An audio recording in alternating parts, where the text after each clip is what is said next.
लोग का विज्ञान के सेशन में एक बार फिर से स्वागत है। जीव जनन कैसे करते हैं, इस चैप्टर को आगे बढ़ाते हुए आज हम लोग समझेंगे अलैंगिक जनन के प्रकार। इससे पहले वाले सेशन में भी हमने एक अलैंगिक जनन का प्रकार को समझा था, वो था फिशन, खंडन का जो हमने पढ़ा था। आज हम लोग देखते हैं और कौन-कौन से हम प्रकार पढ़ते हैं। तो अब तक इस चैप्टर में हम लोग जनन का परिचय ले चुके हैं। जनन की विधियों के बारे में हमने समझा है कि जनन की विधियां कितने प्रकार की होती हैं। याद है आपको? 1, 2, 3, 4 कितने प्रकार की होती हैं? 2 प्रकार की। नाम याद है आपको? वो कौन से हैं? मैंने चार्ट दिखाया था। लैंगिक और अलैंगिक। लैंगिक और अलैंगिक में क्या डिफरेंस है? याद है आपको? लैंगिक में एक ही पेरेंट रहता है, अलैंगिक में नर और मादा दोनों की जरूरत होती है। ओके, सो अलैंगिक प्रकार हम लोगों ने पहले समझ लिया है। जब हम जनन की विधियां समझ रहे थे तभी हमने एक अलैंगिक जनन के बारे में हमने पढ़ लिया था। आज हम लोग थोड़े से और अलैंगिक जनन के बारे में हम देखते हैं। तो अलैंगिक जनन याद है आपको? मैंने चार्ट दिखाया था। कितने प्रकार के हैं, नंबर में बताएं। सोचिए, 6 प्रकार के। Very good. तो अलैंगिक जनन मैंने जैसे बताया था, ये मैंने एक हेक्सागन दिखाया, इसके 6, 1 2 3 4 5 6 कोने है ना। तो इससे हमने याद करा। तो चलिए, नाम आप ऐसा करें, कॉपी में लिखते चले जाएं। हो सकता है मैं कोई पहले दिखाऊं, कोई बाद में दिखाऊं। आपको जो नाम याद आ रहे हैं आप अपने कॉपी में लिख लीजिए। उसके बाद आप चेक करिए कि जितने आपने नाम लिखे वो ठीक थे, कहीं कोई गलती थी, कहीं कोई आपने, या आपने सारे ठीक लिख लिए। तो अभी आप क्या कर सकते हैं, इस वीडियो को पॉज करें, पहले कॉपी में वो अलैंगिक जनन के जितने प्रकार, उनके जो नाम है वो लिखें। उसके बाद ये आप जब ये जो वीडियो है इसको जब आप स्टार्ट करेंगे तो आप चेक कर सकते हैं। तो मैं आगे बढ़ रही हूँ और अलैंगिक जनन कौन कौन से हैं, चलिए एक बार फिर नाम देखते चलते जाते हैं। पुनरुद्भावन, इसको हम पुनर्जनन भी कहते हैं, इंग्लिश में रीजनरेशन कहते हैं। और कौन सा है? मुकुलन, बडिंग। इसके बाद बीजाणु समासंग मीन्स स्पोर फॉर्मेशन। फिर कौन सा है? कायिक प्रवर्धन, वेजिटेटिव प्रोपेगेशन।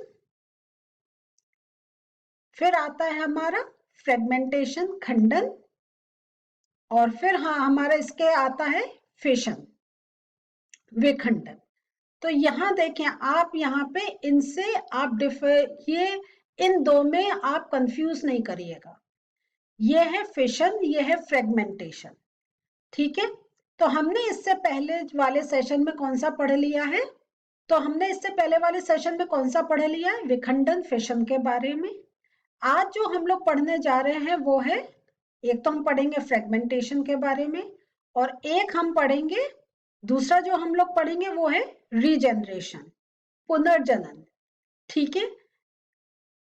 ये दो जो हैं आपको काफी कुछ ये मिलते जुलते भी हैं, लेकिन अगर हम इनका एक टेक्निकल वे में, एक साइंटिफिक वे में देखें तो इसमें बहुत ज्यादा डिफरेंस भी होता है। तो चलिए आज का सेशन हम आगे और बढ़ाते हैं और इन दो के बारे में हम पढ़ते हैं कि ये किस टाइप से इनमें हमारा जो एक प्रोडक्ट रिप्रोडक्शन का प्रोसेस है वो कैसे होता है।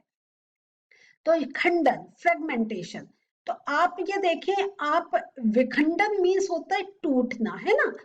खंडन मीन्स जब हम उसको अलग अलग पार्ट में ब्रेक करते हैं, और इसको जैसे फ्रेगमेंट्स अलग करते हैं। आप देखिए, कोई भी अगर एक रस्सी है ना, उसको जब हम खोलते हैं तो उसके फ्रेगमेंट्स अलग अलग करते हैं, उसकी जो पतली पतली लेयर मिलके एक मोटा बना है उसको अलग अलग करते हैं, तो उनके फ्रेगमेंट्स को अलग करते हैं। तो ये जो फ्रेगमेंटेशन है, खंडन का जो प्रोसेस है, ये जो प्रजनन विधि है, तो इस प्रजनन विधि में सरल संरचना के जो बहुकोशिकीय जीव होते हैं वो क्या होते हैं, विकसित होकर छोटे छोटे टुकड़ों में खंडित हो जाते हैं, छोटे छोटे टुकड़ों में। और ये टुकड़े जब वृद्धि करते हैं तो ये एक नया जीव बनाते हैं। तो यहाँ देखें, जैसे अब इसमें देखिए बहुत इंपॉर्टेंट है, जितने भी मैंने वर्ड्स आपको जो दिया है इतनी लैंग्वेज आपको याद करनी बहुत इंपॉर्टेंट है। प्रजनन विधि में सरल संरचना वाले बहुकोशिकीय जीव, हमने अभी जब देखा था, हमने जब फिशन का देखा था, हमने बाइनरी के जब वो दो में टूट रहे थे हमने अमीबा का लिया था, तो वो क्या था, वो एक कोशिकीय था, है ना, वो एक कोशिकीय था। ये अब हम आ गए हैं बहुकोशिकीय जीव की तरफ। लेकिन ये जो बहुकोशिकीय जीव है, तो जैसे जैसे डेवलपमेंट हुआ तो उनमें जो उनका जो बॉडी स्ट्रक्चर था वो इतना कॉम्प्लेक्स नहीं था, वो अभी भी थे बहुकोशिकीय लेकिन बहुत सरल संरचना थी, अंदर बहुत ज्यादा आपके सेल ऑर्गेनेल्स नहीं प्रेजेंट थे, इसलिए हम लोग कहते हैं सरल संरचना। तो ये जो सरल संरचना वाले बहुकोशिकीय जीव ये जब विकसित हो जाते हैं, मींस अपने में पूरे डेवलप हो जाते हैं, तब इनका खंडन होता है।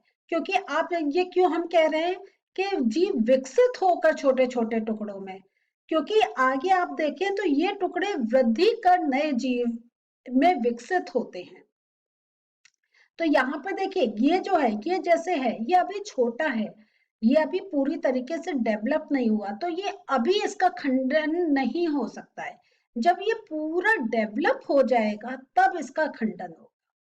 तो ये बात आप समझ लिया ना आपने। तो जब ये विकसित हो जाते हैं तब इनमें खंडन होता है। इसका एक एग्जाम्पल है स्पाइरोगायरा, ये जो मैंने आपको दिखाया है ये स्पाइरोगायरा ही है। और ये ऐसे जो है छोटे छोटे पार्ट्स में इसका खंडन हो जाता है, इस प्रकार इसका प्रजनन होता है। दूसरा जो आता है पुनरुद्भावन या पुनर्जनन, एक हिंदी का ये वर्ड है, एक ये वर्ड है, और एक इंग्लिश में हम इसे कहते हैं रीजनरेशन। तो यहाँ पे देखिए, अगर हम अपनी जब हम याद करने की कोशिश करते हैं तो हम देखते हैं कभी कोई हिंदी के वर्ड से हमें जल्दी याद होता है, कभी कभी कोई इंग्लिश के वर्ड से हमें याद होता है। तो आप देखिए आपको कौन सा वर्ड इजी लग रहा है उसके अकॉर्डिंग आप याद कर लीजिए। तो ये जो है रीजनरेशन, तो रीजनरेशन मीन्स, और यहाँ पे देखिए पुनर्जनन, तो पुनर् मीन्स फिर से, है ना। तो पूर्ण रूपेण विभेदित जीवों में अपने कायिक भाग से नए जीव के निर्माण की क्षमता होती है। तो उनका कायिक भाग मीन्स वेजिटेटिव पार्ट, अर्थात इसका क्या होता है, किसी कारणवश अगर ये कोई किसी कारणवश, क्योंकि ये बहुत छोटे छोटे जीव होते हैं कि अगर हम कहें तो ये हमें अपने, अगर हम आंखों से ऐसे देखना चाहें तो बहुत मुश्किल है इनको देखना, तो समझ लिए कितने छोटे हैं। तो ये कितना जल्दी उनके शरीर क्षतिग्रस्त हो सकता है, कितने कैसे वो किसी चीज से टकरा कर या कोई चीज उनकी ऐसी बड़ी चीज उनके रास्ते में आ जाती है जिससे उनका बॉडी क्या होता है, खंडन हो जाता है, वो टुकड़ों में टूट जाता है। लेकिन इन जीवों में यह होता है, ये अगर छोटे छोटे टुकड़ों में टूट जाए वो एक टुकड़ा एक नया जीव बना देता है। तो यहाँ देखें ये हाइड्रा है, इस हाइड्रा के 3 पार्ट्स हो गए किसी कारणवश। तो ये ऊपर का पार्ट, ये पूरा एक जीव बन जा रहा है कि नीचे का पार्ट डेवलप हो जा रहा है। तो ये हो गया पुनर्जनन, रीजनरेशन। ये नया वो जो पार्ट है जितना कटा है वो एक फिर से डेवलप हो जाता है। यहाँ देखें, यहाँ पे ना तो ऊपर का पार्ट है ना नीचे का पार्ट है, तो ऊपर का पार्ट आपका रीजनरेट हो गया, नीचे का पार्ट रीजनरेट हो गया। बिल्कुल नीचे का पार्ट, इसका मिडिल पार्ट, बीच का भाग और ऊपर का भाग ये नहीं है, तो ये फिर जनरेट हो गए और ये धीरे धीरे करके पूरे एक नए हार्ड ड्राइव के रूप में वो बन जाते हैं। तो इस प्रकार अगर हम देखें हाइड्रा के 3 टुकड़े करें तो 3 हाइड्रा बन गए, ऐसी अगर इसके 8 टुकड़े हो जाएंगे तो 8 हाइड्रा बन जाएंगे। तो यहाँ पर ये इस टाइप से जो है वो नए हाइड्रा का एक जनन हो जाता है। और यहाँ पिक्चर ये मुझे बहुत अच्छी लगी इसलिए आपको दिखा रही हूँ। देखिए जो पार्ट डेवलप हो रहा है वो आपको लाइट दिखाई दे रहा है, और जो पार्ट ऑलरेडी है वो डार्क। तो इस पिक्चर में यह चीज ध्यान से देखिए। तो इस टाइप से आपके डॉटर हाइड्रास या नए हाइड्रास बन जाते हैं। इसमें हाइड्रा का एक हमने एग्जाम्पल देखा, दूसरा एक और एग्जाम्पल आपके कोर्स में प्लेनेरिया का। ये भी एक बहुत सरल प्राणी है। इसका भी क्या होता है, ये अलग अलग टुकड़ों में कट जाता है और वो जो नया एक टुकड़ा होता है वो नए जीव के रूप में विकास कर लेता है। तो पुनर्जनन में हमने रीजेनरेशन में हमने एक हाइड्रा का एग्जाम्पल देखा, एक प्लेनेरिया का देखा कि किस प्रकार उसके अलग अलग खंड होने के बावजूद और कोई ऑर्गेनिज्म है वो क्या है, उसकी मृत्यु है, वो उसका जीवन खत्म है। लेकिन ये कुछ ऐसे उदाहरण हैं जिनमें जितने पार्ट्स होते हैं तो वो खत्म नहीं हो सकते हैं, वो एक नए जीव के रूप में डेवलप हो जाते हैं। अब इनका हम डेवलपमेंट देखते हैं। तो ये जो पुनर्जनन विशिष्ट कोशिकाओं द्वारा संपादित होता है। तो आप ये देखें कि हमारे जो सेल्स हैं उनमें इन सेल्स में रीजेनरेशन की प्रॉपर्टी है। नहीं तो क्या होता है, वो अगर हमने सिंपल, अगर हम अपना एग्जांपल ले, हमारी उंगली अगर कट गई तो क्या ये, अगर हमारा इतना पार्ट कटा तो क्या ये बनकर आता है? नहीं, ये यहीं पे ही सेल्स बनकर एक कवर बना लेते हैं और इतना पार्ट डेवलप नहीं होता है। तो यहाँ के जो सेल्स हैं उनमें ये वो वाले स्पेशल सेल्स नहीं है कि ये जो पार्ट कटा है उसको वैसे डेवलप कर ले, वो वही रुक जाते हैं। तो इसलिए अभी जो हमने हाइड्रा प्लेनेरिया का जो एग्जाम्पल देखा उसमें वो विशिष्ट कोशिकाएं होती हैं जो ये कार्य करती हैं। इन कोशिकाओं के क्रम प्रसरण से अनेक कोशिकाएं बन जाती हैं और कोशिकाएं के इस समूह में परिवर्तन के दौरान विभिन्न प्रकार की कोशिकाएं एवं ऊतक टिश्यूज बन जाते हैं और ये परिवर्तन बहुत व्यवस्थित रूप एवं क्रम से होता है जिसे हम डेवलपमेंट कहते हैं। तो यहाँ देखिए ना, हमारे भी अगर हम जैसे उंगली का एग्जाम्पल दिया, तो जब कटता है तो कितना हमें खून, अपना बहुत चीजें देखने को मिल सकती हैं। लेकिन वो क्या होता है, सेल्स बनते हैं लेकिन वो क्या होता है, वो सिर्फ जो हमारा डैमेज हुआ है वो पार्ट को एक टाइप से कवर करते हैं। लेकिन ये ऊपर का जो पार्ट है, ये तो यहाँ पे जो सेल्स हैं, जो टिश्यूज हैं, वो नए नहीं बन पाते। लेकिन ये जो हमारे ऑर्गेनिज्म हैं इनमें ये बहुत क्रम की तरह चलता है कि सेल्स बनते हैं, सेल्स बहुत सारे बनते हैं, टिश्यूज बनते हैं और फिर वो पूरा एक ऑर्गन जो अलग हो गया है वो उस रूप में बना देते हैं। तो यहाँ देखें हम, तो जैसे हमने एक प्लेनेरिया का देखा, हाइड्रा का देखा, और यही एक एग्जाम्पल और होता है स्टारफिश का। स्टारफिश का भी देखिए, स्टारफिश क्या होता है, इसके 5 ऐसे भाग उंगली की तरह निकले हुए होते हैं। अगर इसका एक कट जाएगा तो वो क्या होगा, वो एक कटा एक स्टारफिश बन जाएगा और ये जो इसमें जो एक पार्ट बचा है वो फिर से बन जाएगा। तो ये सारी जो हमारे एग्जाम्पल्स है ये रीजनरेशन को दर्शाते हैं। अब हम खंडन और पुनर्जनन, ठीक है, इनको कंपेयर करते हैं कि इन दोनों में फर्क क्या है। कि यहाँ पर भी ये एक पार्ट में कट रहा है, 2 में हो रहा है, और यहाँ पे भी कट रहा है और ये पूरे पूरे ऑर्गेनिज्म बन रहे हैं। तो मेन ये इसलिए मैंने दोनों टॉपिक साथ में लिए कि आप कंफ्यूज नहीं करें। यहाँ पे पूरा देखिए, इसका पूरा एक स्ट्रक्चर है ना। यहाँ पे ये जो हमें इसके अंदर स्पाइरल रूप मिल रहा है, तो ये पूरा एक पार्ट अलग हो रहा है। जो एक पूरा सेल है वो पूरा सेल अपने में हो रहा है।